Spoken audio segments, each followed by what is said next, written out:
Bienvenue à tous sur notre chaîne YouTube. Aujourd'hui, nous allons plonger dans l'univers fascinant des codes de la Seconde Guerre mondiale.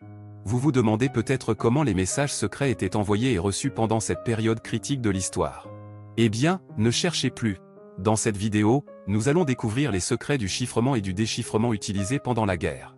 Vous serez surpris par les méthodes ingénieuses et les machines complexes qui ont été développées pour protéger les informations sensibles. Restez avec nous jusqu'à la fin pour percer tous les mystères de ces codes. Et n'oubliez pas de vous abonner à notre chaîne, de liker la vidéo et de laisser vos commentaires. C'est parti! Les codes utilisés pendant la Seconde Guerre mondiale ont joué un rôle crucial dans la préservation des secrets militaires et diplomatiques. Les pays en guerre ont utilisé diverses méthodes de chiffrement et de déchiffrement pour protéger leurs communications et essayer de décoder celles de leurs ennemis.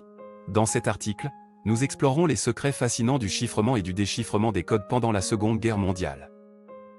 Le chiffrement est le processus de conversion d'un message clair en un message codé, tandis que le déchiffrement est le processus inverse, convertissant le message codé en message clair. Les pays impliqués dans la guerre ont employé différentes techniques pour chiffrer leurs communications. L'une des méthodes les plus célèbres était l'utilisation de la machine de chiffrement allemande, Enigma. Cette machine complexe utilisait des rotors et des câblages pour substituer chaque lettre du message d'origine par une autre lettre. Les Allemands pensaient que leur système était totalement inviolable, mais les Alliés ont réussi à percer le code grâce aux efforts de l'équipe de cryptanalystes de Bletchley Park, dirigée par Alan Turing.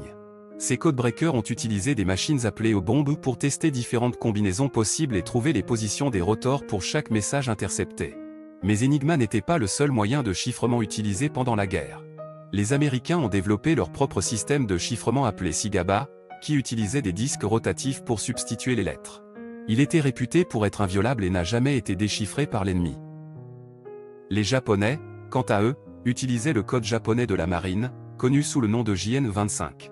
Ce code était basé sur un livre de code, ce qui signifie que chaque message était codé en utilisant une série de chiffres correspondant aux pages et aux lignes du livre.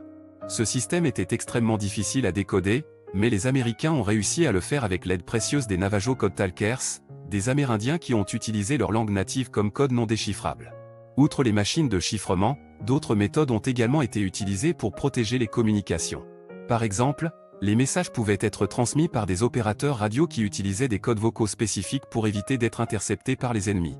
La guerre des codes a été un véritable jeu d'échecs intellectuel entre les différentes puissances en conflit.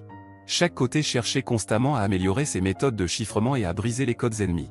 Cela a conduit à des avancées significatives dans le domaine des mathématiques et de la cryptographie. Dans le prochain segment de cet article, nous examinerons en détail les méthodes de déchiffrement utilisées pour briser les codes ennemis pendant la Seconde Guerre mondiale. Nous découvrirons comment les cryptanalystes ont utilisé des statistiques, des connaissances linguistiques et des informations sur les habitudes de communication des ennemis pour tenter de décoder les messages interceptés. Continuez à lire pour découvrir les secrets fascinants du monde de la cryptographie pendant la Seconde Guerre mondiale.